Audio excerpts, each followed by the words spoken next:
Alright, so the purpose of this video is to show whether a vector b is not in the span of a set of vectors v1, v2, all the way up to vn.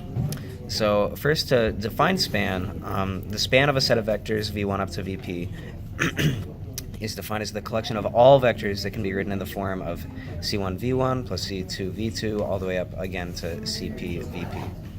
So if you're asking whether a vector b isn't in the span of this set of vectors, what you're essentially asking is whether this equation has no solution, or equivalently, if we're writing in matrix form, whether the augmented matrix v1, v2 up to vpb has no solution.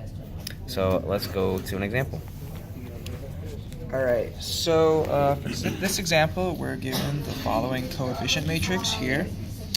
And we want to check if the matrix, if the vector b is in the span of this. So what we do, as we talked about earlier, is we make the augmented matrix, adding b to a to make ab.